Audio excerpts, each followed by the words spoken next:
What's going on, everybody? Welcome to The Dime. Today, we preview the 2024-2025 Oklahoma City Thunder with our guest, content creator, and host of Unfair Sports. Everybody, please welcome back to The Dime for the second time, Jay Smith, everybody. What's going on? What's going on, gents? Thanks for having me. It's been a bit, but I'm glad to be back. And we're glad to have you on as well. Sure. Congratulations on all the success you're having with Unfair Sports. If you're looking for anybody to talk Oklahoma football, which I know is a very specific thing, but Jay does it well, check him out. You want to tell the audience about that?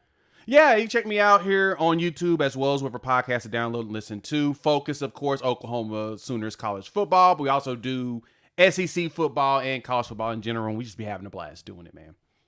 All right, man. Well, let's get into it right away. Before we dive into next season, I want to ask you about last season. The OKC Thunder get the first seed. Surprised mostly everybody. Looking back on it, man, what was that year like? Did you expect the Thunder team to be number one in the Western Conference? Give an overall grade of the Thunder team last year. Man, I'm going to keep it a buck. I thought Oklahoma City would be a top 5 team in the West. Okay. I did not expect them to be a top 5 team in the league this early, right? So It's funny because the conversations I had with a few friends or whatnot around the way the Thunder is constructed, you can tell that, and shout out to Sam Presti. 40-something-year-old Sam Presti is not 29-year-old Sam Presti that we had in the first iteration, right? Yeah. You can tell he learned from how he built a roster. And then bringing in Mike Dignaw, he got to watch with the Blue, and then bringing him over, you recognize that he saw the vision of relationship with the players that's going to be more critical when it comes to making this team successful. And so seeing them actually end up as the number 1 seed, I was like, man, they're actually going to do this. And I think my favorite part is there's one complaint about the Thunder last year. They didn't rebound very well. Right? It's they need a big man. They need all of this. They got the number 1 seed without rebounding. And then against a lot of the big teams they played against, they actually did well. It was more of what killed them later is the fact that they were very inexperienced. And the great shooting they had vanished. Yeah. That was really it to me. But overall, I was excited. Great year. So glad to see that these guys got that deep. And it feels like they're now actually on the steps needed to be able to contend for a title.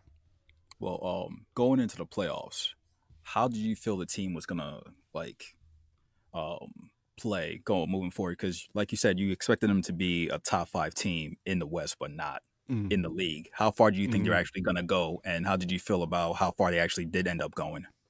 Yeah, as I was watching the way that the team was constructed, the expectation was, okay, Shai's going to have space to do his one-on-ones. They're going to make it to where they're going to have shooters around because you have to respect them. And they executed on that. I honestly thought Western Conference Finals is where they should have went. Okay. But then all of a sudden, they could not make a shot against Dallas. They also couldn't defend one either. That was the two things that was just crazy to me, right? Because defensively, they were really good all year. The rotations were solid. They were tight on it. But as soon as they got against Kyrie and Luka and every single three-point shooter at Dallas that for some reason could make every single three they put in the air, they forgot about how to rotate. Yes! Look. Yeah.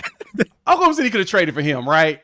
But you know why they probably didn't? They looked at him and was like, he ain't really making no shots. We kind of need somebody better at that. Diddy basically told Presti, hey, man, shut up. I'm going to make all these shots, man. You're like, dang, how did that happen? Dude was lights out in that series, man. Played out of his mind. But you get that from some players, right? Especially when you have veterans like a Kyrie and a Luka, where you truly don't have to stress. They make it easy for you. And, dude, they made it so easy for him. All right, man. Let's move on to the offseason. Big signing. Cry. Put a tear. Cry, brother. Cry. Put them tears on, my boy. Oh, sorry. Guys, I'm sorry. The Thunder signed Isaiah Hartenstein. Oh, my God. You guys have a problem rebounding it. And you guys signed Isaiah Hartenstein to fix that issue. Great signing, by the way. Can you tell me how? What you're expecting from this season. Hey man, look, My heart's first broken. off, I'm not gonna front. I know. I love that. Oh no, I know. I understand. What do you expect from iHeart this year? Is when you signed him, when the Thunder signed him, or was it something where you're doing backflips and you're like, "Yo, this is our year right now"? You think he's that much of a needle mover? That was the guy that I expected, that Oklahoma City was going to go after. I expected that move. That was the one, and this is the reason why. This is where the old headness of a Sam Presti really sticks out. We're paying him $30 million the first year. Everybody's like, "What?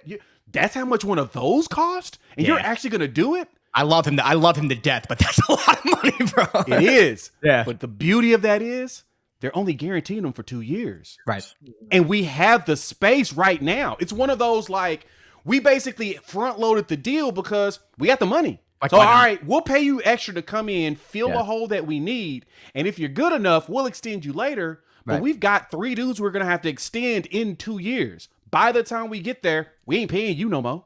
Right. So it was perfect. Like, instead of wasting that money on additional free agents that we probably didn't think would pan out, they went and got the dude that they knew that day one could be a participant in the game. And I love the fact that Sam did that. Like, I went back and looked at the contract. I'm like, okay, 3 years, 87 mil. What does this really mean for them? And then I look, because I remember going into the season, Oklahoma City has 30-something million in cap space. And it's like, oh, you're basically just bringing him in to pay him today and then not have to pay him in 2 years. Because his third year is not even guaranteed, right? Yeah. That's what you're supposed to do. That's smart cap management.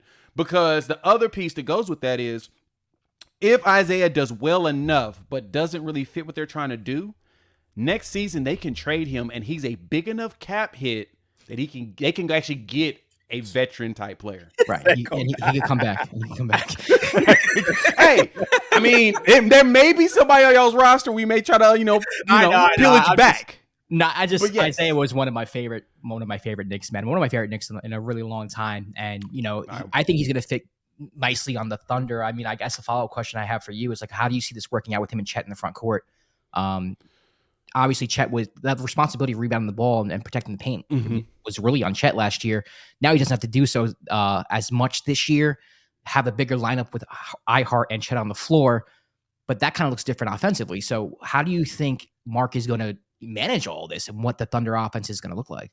That was my biggest struggle in trying to figure out the way it would truly work, because you want Chet to play the 5, right? Like, I know a lot of people will say, oh no, move him to power forward. No. Chet's way better at the 5 because he causes a lot more disruption, not only on that defensive side with the blocking portion of it, but also the fact that he's able to go out to the corner and make threes, right? So that kind of makes all the big men have to reconsider the way they're going to defend him. I think with iHeart, supposedly I heard he's shooting threes right now just to get he always had it a little bit, because I used to live like down the street from the Staples Center. I used to go like 15 Clipper games a year, and he was shooting threes with the Clippers like here and there during garbage time. He has a nice stroke. He can shoot. He just doesn't shoot. And Thibodeau just wouldn't let him shoot in New York. But apparently he has. It's Thibodeau. That's Thibodeau's thing, right? He's a very particular type of man. So we'll just say that. But for Isaiah, though, now that he's probably going to be shooting a lot more threes. And it's going to be one of those more of Oklahoma City's going to have to force him to be enough of a threat that he has to be respected, right? Like a Serge Ibaka was. Because as Serge was really getting going with his shot, teams started to like, no, we got to gravitate. Can't let that dude shoot 6 threes because he's probably going to make 4 of them on accident, right? He's that dude. I think with iHeart, it'll be a similar situation that they're going to have him at least be respectable, but them together, especially offensively, he's going to be the dude setting screens. I think that's the one thing that Oklahoma City missed the most over the last couple of years with Shai is they didn't have a Steven Adams to put their shoulder in somebody's chest and really make space. That's probably one of the most valuable players in the NBA that's very undervalued, is a dude that can set a legitimate screen. Like, because it's hard getting. I've played against some college dudes at like Oklahoma State and at OU before in pickup ball. And the bigger the dudes are and the ones that are good at screens, you recognize it because you can't get around those fools. No, you can't. Like, you literally hit them. It's like hitting a brick wall. And it's like, dang, man, I got you by like 10 years, but you got me by like 20 pounds. And you strong. Like, it's hitting bricks, and that's what you want. You want someone that if they set the screen, because, I mean, I went back and watched a lot of the games, right? And I mean, I love Chet, but Chet wasn't setting no screens like that. Chet was in the way, but he Chet's ain't a setting wire. no screen He's like he's a thin right. wire, bro. Right, but he's Yeah. also super wide, so it's kind Yeah. of annoying more than anything. Or you just run through his chest, right? But Steven Adams was one of those. That's why, of course, he was considered the strongest dude in the league. That you're not getting around him with ease. You're bumping into him, and you're trying to find a way, because if he shifts, oh, you stuck. Yeah. You're like, damn, can't get around this guy. The other big move you guys made in all season was trading for Caruso, and we have this running joke on here about how Presti loves his draft picks. So much so, like, he didn't give up a draft pick. I don't know, which was crazy. I was like, yo, the Bulls were like, nah, just cool. How do you feel about the fit with Caruso? And also, I guess you could touch on the point about losing Josh Giddey, because his minutes kind of regressed as the year went by because of his play and other things, but like mostly his play. So how do you feel about how Caruso will fit better on the team in comparison to Giddey? So the one thing I'll say about Giddey is Giddey should thrive in Chicago because he's really good at creating with the ball in his hands. Yep. The issue you start to see here at Oklahoma City is that they don't need him to create for them, right? Like, unless you bring him off the bench and make him your main ball handler off the bench, in which he was actually solid there, there's no reason. Shai's so much better at driving and hitting his mid-range on his own to where at that point he can do a hezzy and go right in for a layup. It's a lot better doing that than trying to hit Shai on a cut. That's where Giddey thrives. That young team in Chicago now, in a way, Giddey's going to be able to cook. He's going to be able to drop dimes. He'll be able to have a respectable three at that point because he have the ball enough in his hands that he'll get more comfortable. He was starting to, it was at this point where you just need to put Giddey in the corner and let him shoot occasionally. And he's not built for that. That's not his game. And you've always got to play your players based upon their strength. So him being sent out was expected, of course, with all other events and everything in his life, but more so basketball wise, Presti had to tell him, hey, man, I'm going to have to bring you off the bench because that's literally where you're your best at. And Giddey understood, nah, I'm better if I'm handling the ball a lot more. Like, all right, let me get you sent out. The Caruso pickup, though? A lot of, hey, man. You guys had such a good offseason. I'm so freaking jealous. Dog, look. I'm saying this as a fan of a team that I thought had a good offseason, too. I mean, y'all had a great offseason. True. Knicks did. Yeah. But you just went and got an all-NBA defensive player. Yeah. To add to a team that needed one more perimeter defender. Like, I think Jalen Williams is going to be a beast as a defender, right? But the problem with J-Dub is that J-Dub's still young, right? Yeah. Hell, J-Will is still young, too. You run into that problem where the age can easily get you, like, fooled. For example, I tell this people all the time, right? In college football, one thing I don't like playing is freshmen. College basketball, different story, because with freshmen, because you can do more of an individual thing, it's a lot easier for freshmen to play at the college basketball level than football, because with football, they scheme at freshmen because they know they're going to make a mistake. They know that they're going to overthink this play and be like, oh, they see this look, oh, that's the play, I'm going to do this. And as soon as you run it, they're like, wait, that's not what I thought it was going to be. Similar to me in the NBA when it comes to defense. When you have young dudes out there defending and they're very aggressive, you can scheme a way to where you can use that aggression against them. Veteran savvy guys like a Kyrie, you ain't gonna be able to scheme his aggression on him because he knows how to prepare himself for that. He can redirect very quickly. Young dudes don't do that a lot of the time, right? It's kind of easy to scheme. And so with J-Dub, I think that defensively he's gonna get better, but you need one more. Because you also need J-Dub to score, right? And I think that was the thing that Oklahoma City was missing in that Mavs series is someone else to take command and score. And that's where that youth comes in. Young dudes don't feel that comfortable going out there and owning all the scoring until they've been in the situation where they're used to having to own the scoring, right? It took Shai time. And that was the good thing of having a Chris Paul is that it took pressure off Shai trying to score in the playoffs and put it on Chris Paul's back. And he was like, all right, Shai, I need you to be the secondary dude. And he was okay. But you saw that if you go look at his numbers, he wasn't that much of a scorer in that first round against the Rockets. Right. It was Dort. It was CP3, right? that was where you saw with J-Dub, he was not the dude that could go out there and get you extra. You needed that. And so for me, getting a defender now, because one problem I have with Shai, I'm gonna keep it a buck. I have one issue with Shai Gilgeous-Alexander.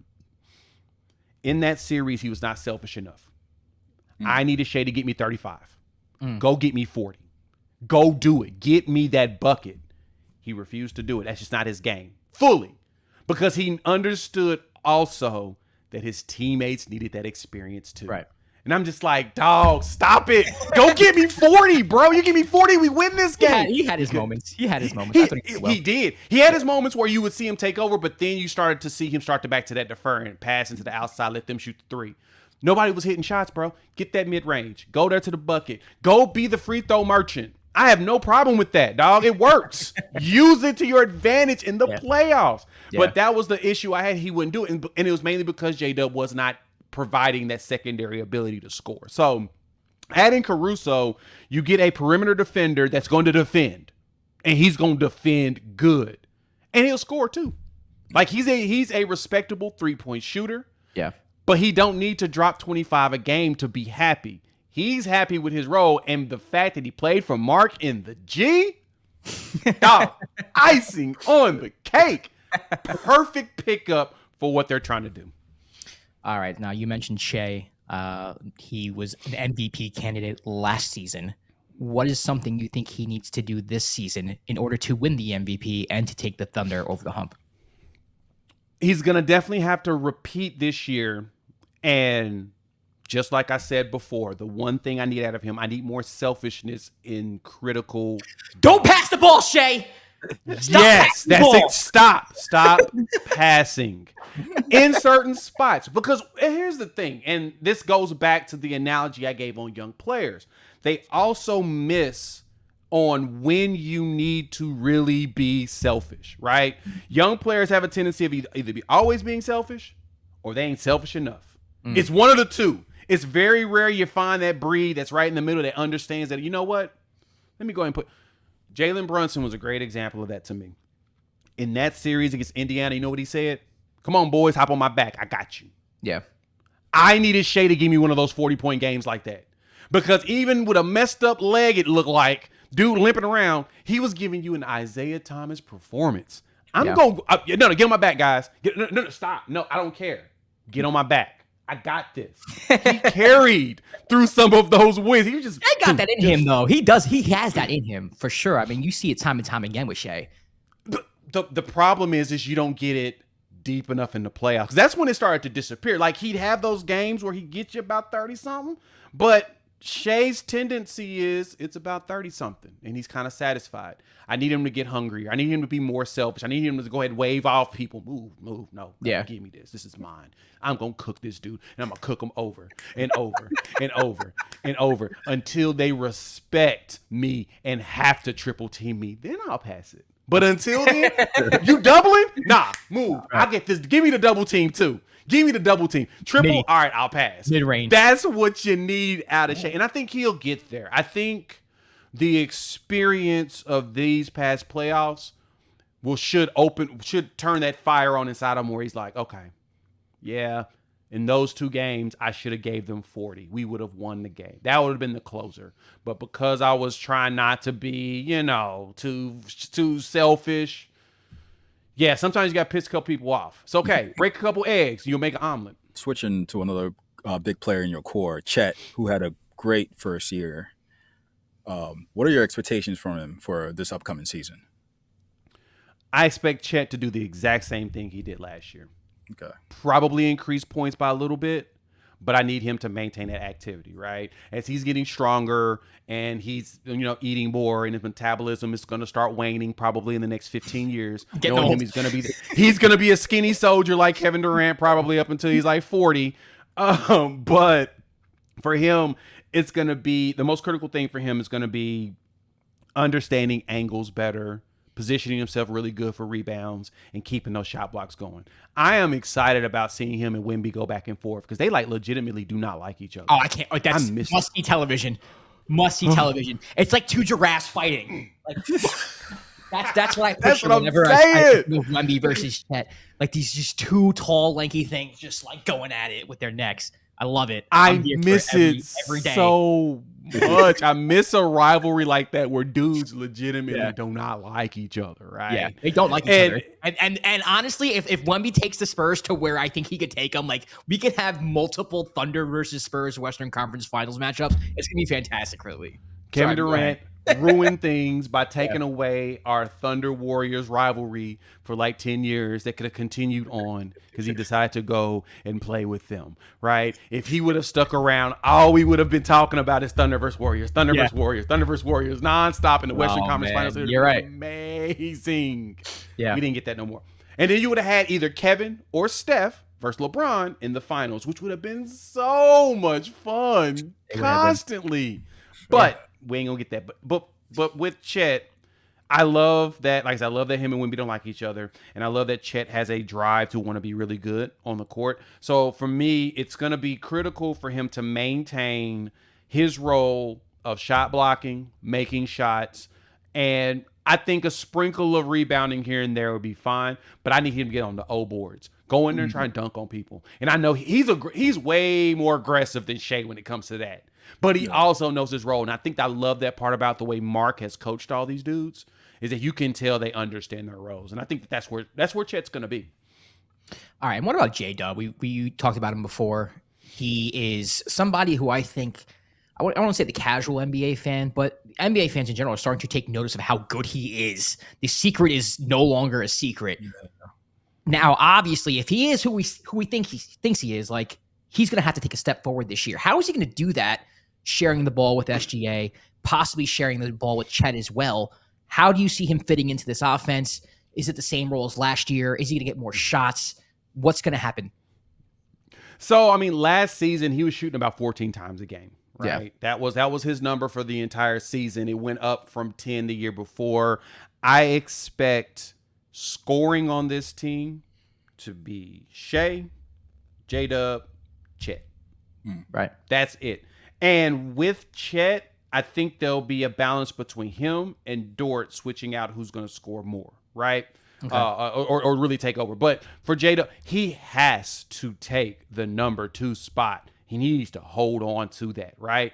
He needs to play as if he's trying to be the number 1 on occasion, while also maintaining an understanding of what roles are supposed to look like on the court.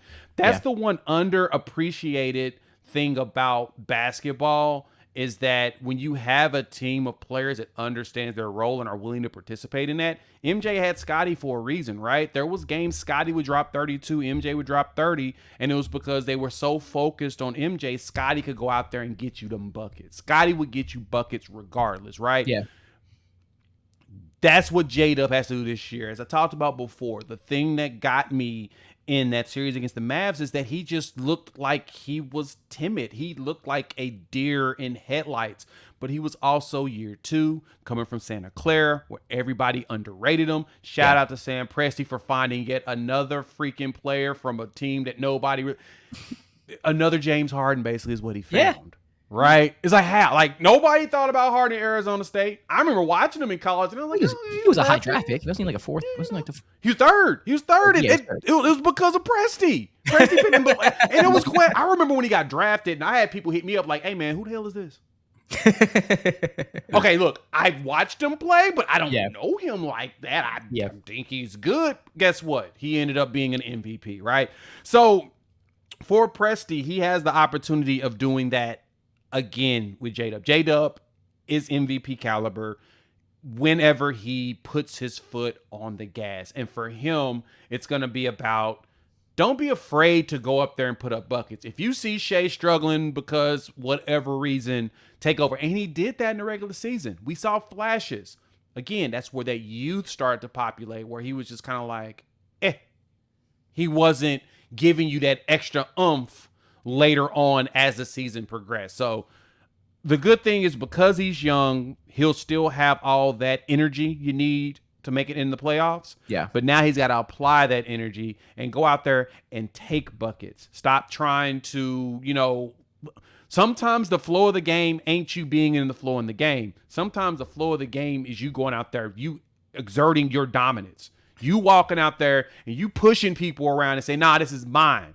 Taking them out they seat, get off my bus. He needs to get more aggressive in that capacity. And I think he can do it this year. Yeah, a main theme with what you're saying with the Thunder in general is like, hey, just be more aggressive. Go and yes, that's it. That's it. Saying this whole episode. Be aggressive, man. Punch somebody sometimes, man. Get suspended for a game. It's okay. Yeah. Oh, man. Speaking about players, I guess players knowing your role and stepping up. Every time I watch the Thunder, I feel like there'll be a different role player just like stepping up and making an impact, like Isaiah Joe, Aaron Wiggins, even Casey Wallace, who was a rookie, had some moments. Right. What do you expect from them to make an impact in this upcoming year, or is there another player who you're excited about that like no one is talking about? To be honest, man, I think between Joe and Wallace, that's really the two players I'm the most excited about. Young, still finding their way in the NBA. They're going to be your biggest contributors going forward in the build of a 7 to 8 man rotation, right? As you get deeper into the playoffs, depending on how good you are, you're probably going to, most coaches stick to an 8 man, right? Yeah. That's just how it's always been. You want your best players on the court because every game matters at this point. You know, as the season goes on, you can go 10, 11 men, sometimes 12.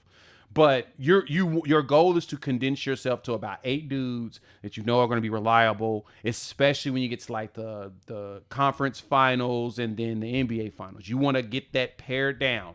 These are the 8 guys that need to play.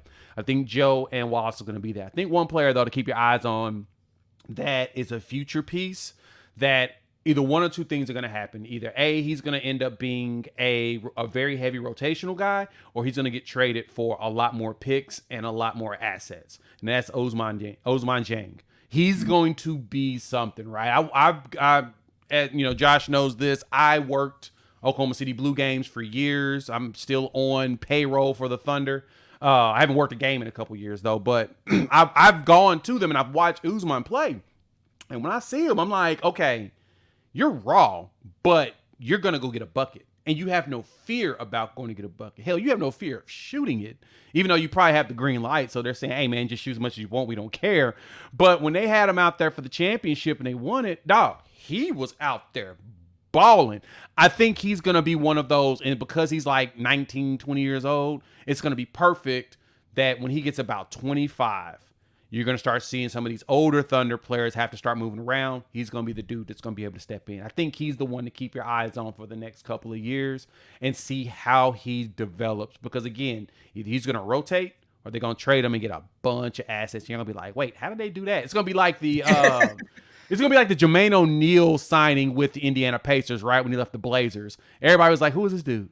Yeah. He was drafted, but he averaged like 6 points a game. Why the pay? Oh, that's why he's averaging 28 now. I'll get it. Fair point. Didn't see it myself. Is that I guess a problem that the Thunder seem to have? Is like you have a lot of really good young players that Presti drafts. Like I think it happened with like Trey Mann, who they ended up trading. But anytime he played, he would put up numbers. So like, does Dieng kind of fall in that kind of category for you? What a problem! Yeah, too many good players. Bruh. Too many good young players. You're right, Kwab. Really right. Young players, like they have potential. Yeah, the worst word in the world. Right. Exactly. I mean, it ain't the worst problem to have, but no, you're exactly right. It's Presti does a really good job of finding dudes down the line that he's like, okay. And that's why if you notice, sometimes when he has picks and he has to keep the picks, he'll draft a dude and stash him in Europe, right? Yeah, and it's someone that they end up bringing over a little bit later. Hell, they went through like 6 dudes from Europe over the last 2 years, and you're like, who are these guys? And they end up trading them because the problem you run into is you ain't got enough buckets around to offer, right? Sorry, you can't put up shots, Trey Man. You're good, but these guys are way better, and they're more tooled guys, right? Like in baseball, you're looking for the 4 or 5 tool dude that can do just about everything, and they're unicorns. For what Presti gets, he finds guys that fit particular type roles or type tools that can do certain things. Like he finds his wrench, he'll find a hammer, but it's really hard to find a Swiss Army knife, right? Something that's got everything in it. And it's all because not everybody refines themselves at the same speed. So being able to stash them, wait and see what they look like and develop, you can get that. And so that's the thing I see with Jang is that he's starting to tool his game up. He's getting better at driving. He's getting better at, taking set shots, right? He's getting better at taking the pull up. He's also getting better at playing defense. Your problem is that if you ain't got enough buckets to give around, you got to get rid of people. And that honestly is a testament to how well Presti does when it comes to evaluating players, right? The fact that so many dudes leave and get better, and it's like, oh, okay, it's because now they got shots. Like, who's stopping them from shooting? Like, he went to Charlotte. Melo was not playing. So who's going to shoot it? Somebody's got to shoot it. And man's like, psh, I'm used to it, dog. I was forged in fire in Oklahoma City. Give me that ball. Yeah. And he's putting it up, and he looks good every time. That just reminded me of another player that you guys had that if I don't mention, Zach's going to get mad at me. You guys have Pokuševski. Now, one of our mutual friends is like a big Poku, was a big Poku believer. He would always send me highlights. I'm like, yeah, he's like, okay. Look, I was a Poku apologist too. Not gonna lie. You don't get 7-footers at 190 pounds that have a tendency of being able to shoot. You don't find them very often. But the big thing with Poku is that he just never got enough shots. He was one of those many casualties of a player that you're good, but you ain't good enough. Yeah. Now, I'm kind of curious to see where he ends up now that he's jobless. But he may end up going back to Serbia and dominating. Because he can play. It's just situation. Yeah, exactly. It's a situational piece. Yeah, it's exactly. It really just depends. I mean, where there's opportunity, I mean, that's where you can thrive. And he just probably just didn't have the right opportunity. That's a lot about player success in the league. There's a lot of players who get drafted and they get drafted into a situation where there's no room for them. So they literally can't shine. And then they get traded to a place where they can't shine. And it's just like their whole career is just then like, well, I can't do anything here. I might as well go to Israel and drop 45 a game. Exactly. You get stuck behind somebody everywhere you go. Man, look at what Boston was dealing with, right? When they were able to get all them draft picks. Shout out to Danny Ainge, the other pick merchant in the world. He out here just accumulating players like Infinity Stones, and they're just sitting, not even being able to actually use them, right? But that's one of the problems is that if you don't give these dudes the opportunity to not only make mistakes, but also learn from those mistakes, they're not going to flourish in this league. This league is so fickle when it comes to that. They don't give everybody the opportunity. Some teams are just ass and you go ahead and let them do what they want to do. It's like, I don't care. Washington's a place you send players so they can just die, right? Yes. That's literally what you send them literally to. Washington. Passed away. Die. Brad, I'm telling you, dog. Washington has not won 50 games in my lifetime, dog. I was born in the 80s. What are we doing? How? How do you get away with that? There was one year I thought they were pretty nice. They lost to Boston in like 6 Yes, and they didn't win 50 games in that season. That's what's baffling. No, they've had John Wall and all these talented players. You're like, wait, John won 50? I think it was 2019, 2018, around then. They were, no, they didn't win 50 that year. Damn. I'm telling you, dog. I have been alive. I am 41 years old, bruh. Right. Even the Knicks 150. That's crazy. That's the crazy part. And so when you look at Washington, dog, you send players that have died. That's literally all it is. It's like, oh, well, your career is over. Send them to Washington. Because all they're going to do, look at what Kuzma and him doing. They out there just putting up buckets. Him and Poole, it ain't getting you much, but they putting up buckets. All right, man. Last question before we get into the For Real Fugazi segment. You want KD? KD coming back? What's good with KD? KD gonna be on the Thunder again? Is he gonna be a reunion KD want to tour? come back to OKC? Is he coming back? KD Thunder legend? Sprinkling that little why are y'all doing around. Look, man. KD want to come back? Is KD? Look, man. Look, Oklahoma City has they had plenty of cap to go after Kevin Durant at the time and brought him back in. And I thought it was a very much absurd notion to think that it made sense to try to go get him and put him next to Shai and them, right? We're at the point in Kevin Durant's career where he's the old dude that teams think, but because by name, he's going to go out there and the team's going to own people, right? Yeah. Phoenix, the Suns are 100% that team of old dudes that we had with the Brooklyn Nets, that we had with the Dallas Mavericks at one point, that we had with, right? You can go through the list of. You just hit Kwab right in the heart, bro. Sorry, Kwab. I'm just telling you, man. You know it, Look, right? You ain't got all these old dudes, and you like, we gonna win a chip. Nah, There were it's like the Lakers when they got Dwight factors. Howard. It's like, what are you there doing? were external. My man. There were external. man. My man. With every old team, there's external factors. It's AARP. That's what the external factor is. When you get older, when you get 70, 80 years old, there are going to be more external factors for you to deal with to stay alive. Like, that's just what it is, dog. And that's the bad part about that squad, bruh. I'm not gonna go on the Nets. I'm not gonna go on the Nets tirade now. No, it's not about that. But no, you're right though. You are right though, because with the name, it comes with like, hey, that should be a guaranteed, but it's not always the case.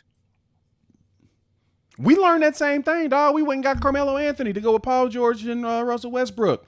Carmelo Anthony forgot how to play basketball as soon as he got here. And what it was, how to play basketball a long time before that, but don't get me started. Hey, exactly. It was just when you're on a team and all you got to do is shoot the ball nonstop. Yeah, you're gonna still get buckets because Melo's still gonna give you buckets. But guess what? Melo was also. He was old and he was slow, and it's hard to show. And you hate that for them. And so for us, getting a KD player, unless KD is cool with being in the corner and just shooting threes nonstop, which we know he's not. We watched him in the Olympics. He ain't going to be cool with that. It's a waste of even efforts and resources. Now, Phoenix needs to get rid of him. They're not going to win with Kevin Durant on that roster, right? Yeah, they were stupid enough to go for Bradley Beal. And at this point, I'm going to keep it a buck. There was a rumor that went around for a while that Beal was the first player that Presti tried to trade for when they was getting rid of James Harden. That's who they wanted. Presti wanted Beal. But Washington didn't want to pay James Harden. Of course, Washington wouldn't want to pay James Harden, right? So he ended up at Houston because you send him to Houston. Houston said, we're going to write that check now and get draft pick and all of that stuff. Imagine Oklahoma City if they would have got Bradley Beal instead in that trade. I mean, that would have been insane instead of Kevin Martin. Yeah. That would have been wild. But you would have got a young player that could have grown with everybody. It'd been good, but at the same time, now you also recognize that Bradley Beal don't know what defense is. Get you buckets. Well, that's when you play in Washington your whole career. Exactly. You're playing Washington your whole career. You recognize one thing. Give me them buckets. And that's literally all you get out that guy. It's brutal. All right, Jay, I want to play a little bit of For Real Fugazi with you. This is very simple. I'm going to name a Western Conference team. You're going to tell me whether or not they are for real, which is a threat to the Thunder in a 7-game series in the playoffs, or Fugazi in the sense where it's like, you know what? There's no way the Thunder are losing to this team in a 7-game series. Are you ready? I was born ready for it. All right, here we go. For Real Fugazi, the Minnesota Timberwolves. For real. Ant-Man is a legitimate threat to just national security in general. That dude is it, man. I'm just saying. You don't let him go to a foreign country and let them get a hold of him. That man right there, dog. Yeah, Ant-Man is it. Hopefully they get smart enough to start dumping some of those big dudes who ain't worth anything. You can't have 14 feet of disappointment running around on the court, dog. No. It's just not worth it. That sounds wrong. Jeez. They had some value in there, but okay. Overall, for real. All right. For real or Fugazi, the Dallas Mavericks. Didn't they just pick up Klay Thompson? They picked up another old person. Fugazi. They're Fugazi. Now, at this point, dog, you just add another old dude that does not like the idea that he now has a role. You've got somebody that does not like the idea that, unfortunately, his game is no longer going to translate at a certain point, right? Because he's going to try to drive. He's going to try to play defense, but he's now a traffic cone. That's 2 traffic cones on your team. Is that good? Well, no. So they did beat the Thunder last year in the playoffs. So you're saying they significantly got worse while the Thunder got better, and you're very confident that in a 7-game series, if it were to happen this year, Thunder are taking it. Yes, because I don't think that we're going to shoot like awful like we did last year. I think some of the youth shakes off. And you bring in Alex Caruso, who's more veteran, who should be able to help with that portion of it. But you literally just picked up, because Luka's a traffic cone most games, and Klay is now a traffic cone because he's a shell of himself because of that replaced leg. Unless he's got like a Tony Stark Iron Man leg, that man's he's falling apart. All right. Well, That's interesting. I thought you were going to say for real, just for the simple fact that they beat the Thunder last year, but I respect it. That was last year. That was last year. It's a whole new year. That's not Exactly. This year. All right. We're all going to laugh together as I say this one. The Phoenix Suns, for real or Fugazi? Fugazi. Man, are they gonna make the playoffs? Are they gonna make the playoffs? If you can tell me, if you can guarantee they're making the playoffs, then we'll talk about. I do, them. man. I think adding Tyus Jones actually was a big move for them. I'm not gonna lie. I do. And that's fair, and that's a very fair assessment. I can't argue against that either. I think that was a big pickup to help them out, but they still got all the old people on their roster that don't like playing defense. Kwab, where are you on Phoenix? I don't think we had a conversation about the Suns. I think that if they're healthy, they'll be in the playoff. Okay. That's the if to me, because last year was like, how many games did all those the three players end up playing? Right. And it was a weird fit to begin with. And if you have no chemistry moving forward, like trying to play Bradley Beal or Devin Booker is your point, it's gonna look like that going to playoffs. But you can't underestimate how talented they are and like some of the role players they have too. That's the balance, I think. So I think if they're healthy, they'll be in the playoffs. All right, moving on. I love that if. It's an if. It's an if. The West is tough, man. The West is tough. Very. Moving on, we have the Los Angeles Lakers, for real or Fugazi? Fugazi. LeBron, you are Fugazi. Another team of old people that can't stay healthy. Right? Like, I don't trust your health until you show me that you can stay healthy. I say the same thing in college ball, NFL, NBA, unless you can show me that you can be healthy for a full season, I have zero thoughts in believing, because history shows you get hurt once and you're older, you're going to get hurt again. And again. And again. And again. It just happens, right? I woke up this morning, my back was tight. Right? It's just, you're old, bruh. It's what it is. All right, moving on. The other LA team, the Los Angeles Clippers, for real or Fugazi? Fugazi! Once again, because I would like to know. Let me ask this question. How many games has Kawhi Leonard played this season? 47. That's just the number that came to my head. I have no idea. Kwab, what do you think? Overall, he's going to play a game. He's going to play a single game. I love the fact that you just said he's going to play a game. I don't know how many games. Over under, for all of us, over under 60 games. Under. He's done that once since 2016. Yeah, under. I feel like that's under. He's done that once since 2016. Yeah. Jeez. Once. That tells me everything. Now, last season was that year, but then he didn't play anymore later in the season, and then he didn't play in the Olympics. So, I'm going to go under, and that's where the problem lies for the Clippers. They screwed up not getting Paul George to come back, but also Paul George understood why he shouldn't come back. Why would I want to play for a team where the person that's supposed to be my sidekick or teammate or the leader of the team, whatever, he's never at work? Yeah. So I'm out. Can't do anything about that. Can't do anything about that. All right. So let's just go trade. Let's go to Philadelphia, where we have to rely on Joel Embiid's health. Makes sense. Next team, Sacramento Kings, for real or Fugazi? Fugazi. Sacramento showed us that they were a one-hit wonder. They showed us. DeMar doesn't scare you. DeMar doesn't add anything to you. Does not move the needle. DeMar is how old now? 76 years old. Exactly. We have old people. We're at the point now, especially like in the DeMar DeRozan era, the Anthony Davis, LeBron, Kawhi, Paul George, where we have these dudes only by name. They're going to give you buckets, yes, but are they going to be able to give you buckets in a system that actually leads to W's? I do not believe it.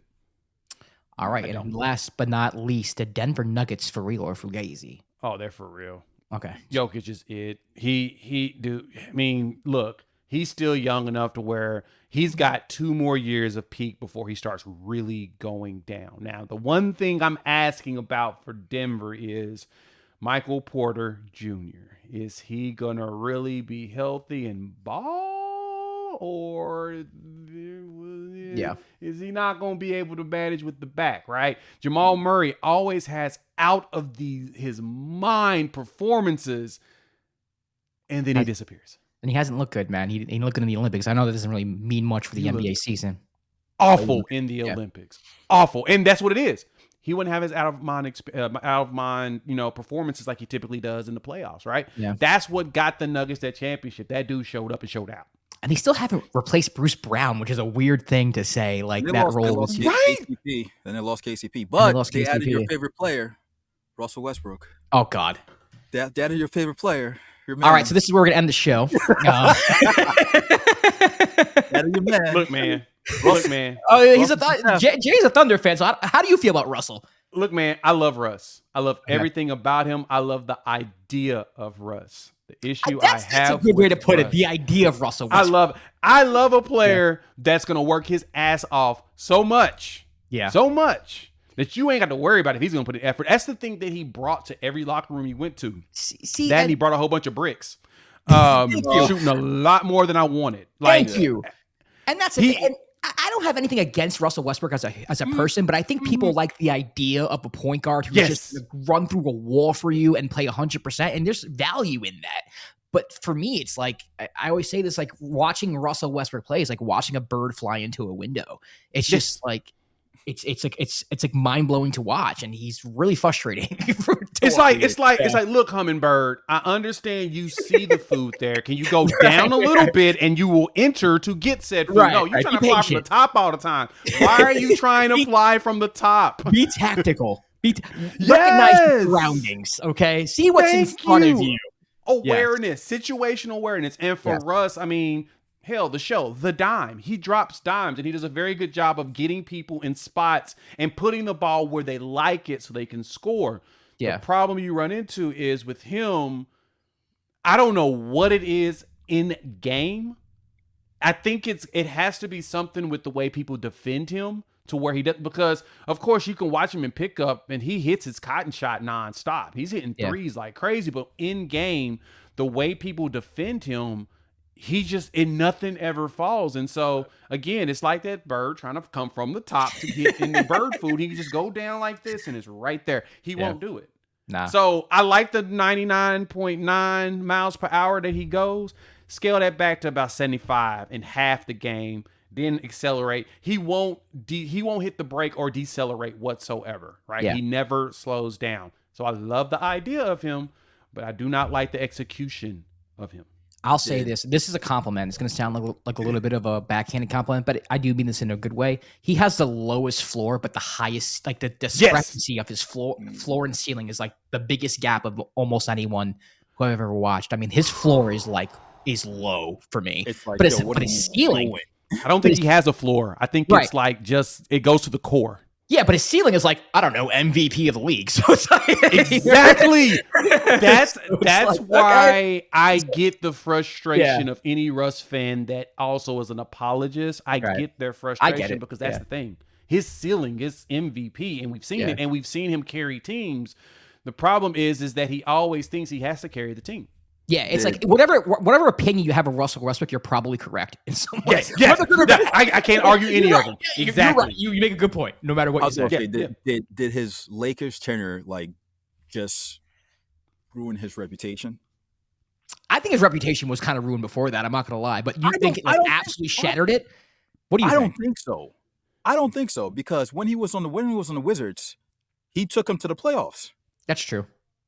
He took him to the playoffs, playing ball to the wall, and it wasn't as spotlighted as it was when he played on the Lakers. I felt like every mistake, every crazy Russ thing that would happen was put on the Summer Jam screen. Yeah, every single game. See, I would argue, for me personally, where Russell Westbrook's reputation started really taking a hit was when they lost to the Jazz. When Ricky Rubio embarrassed him in the playoffs. And also, I'm not going to lie, a lot of people don't talk about this. Dame absolutely embarrassed him. Absolutely embarrassed him in that series when the Blazers won in 5. I know everyone thinks about the shot, he hit over PG. Yep. But Russ talks a lot, man. And Russ talked a lot to Dame, not only in the playoffs, but during the regular season as well. He's always gone at Dame and always trash talk Dame. And Dame was just a better player in that series. And I think, you have I think they were back-to-back. You have back-to-back series like that in 2 consecutive years. It's like, it was back-to-back. With the expectations the Thunder had, because when they traded for Melo and PG, there were expectations yo, this team can go to the finals. And then you had 2 straight years where you lose in the first round in embarrassing fashion too, against a Jazz team that you should have beat, and against a Blazer team that, they made the Western Conference Finals that year, but they weren't like on anyone's radar to win the West or be competitive in the West. I think that's what really started I wouldn't say opening people's eyes, but kind of just be like, all right, there's a ceiling to this. Like, Russ is great individually, but there's a ceiling to where he could take you as the number one.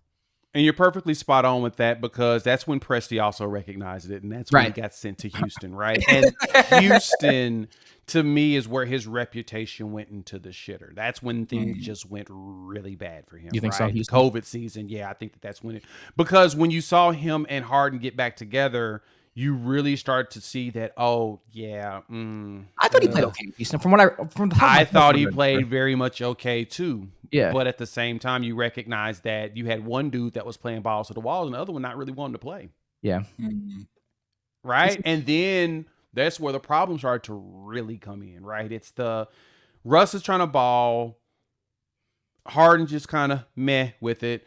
And then all the rumors came out about Russ being frustrated with the fact that Harden wasn't trying to practice. He's late everywhere. And that's when you start to learn about James Harden. And that's when I think things start to really go down, because there's a substantial amount of Harden apologists out there, even though we have substantial amount of data of watching the way that he plays in the playoffs, which still have not been overcome. Because he literally disappears in the closeout games every year since he was in Oklahoma City in the NBA Finals. It's just what he does. His game, it's everything about him accumulates throughout the season, and then his body just goes to he turns his body off as soon as the Game 7 of the playoffs happen. It's just it's the weirdest thing. It's the damnedest thing, but. And you would think that it was because he was shriveling up in key moments, but he's won series in Game 6 and Game 7. Moments in the playoffs. That's he's had. Yeah, but he's the one that he's eliminated in, my God, his floor. His floor during bad games in the playoffs are atrocious. It's crazy. 13 turnovers, missing 15 straight threes and stuff. It's where is this coming from? Yo, why did you just lose all your powers all of a sudden? Yeah, exactly. It's like Superman was handing some kryptonite. He's just standing there looking at everybody it feels like James Harden ate the kryptonite before the game. Wow. You know what? I'm gonna prove myself. I'm gonna prove to y'all that I got this. Give me that kryptonite. Then he goes out there and he's like, "Why am I getting beat up? I can't do this all day. I'm regular. What happened? It's not me. Come on, man. Yeah, just bad." All right, we're going to end it there. Jay, thanks for coming on. Let everybody know where they can find you on social media, your YouTube channel, and all that. Yeah, man. People, thank y'all for having me. Unfair Sports. Search for me on YouTube as well as for podcasts or download and listen to. Follow me on the Expert at Unfair Sports. I'm always floating around. But Josh, Kwab, thank y'all for having me, man. I appreciate it. Yeah, no doubt. If you want to follow The Dime, you can on Twitter, Instagram, TikTok, all that good stuff at The Dime NBA. I'm Josh Rodriguez at Josh_Rodriguez_. He's Kwab at Kwab, AKS. Please get the show 5 stars on Apple if you're still listening, on Spotify if you're still listening audio, and also please subscribe to the YouTube channel. Thank you so much, Jay, once again. We will see you next time for another episode of The Dime.